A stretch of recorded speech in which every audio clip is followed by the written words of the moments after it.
chicken's feet resembles what a dinosaur's feet would have looked like.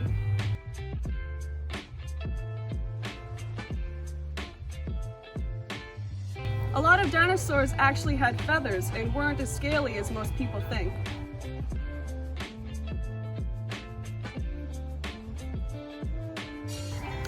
Eggs are made of 75% water.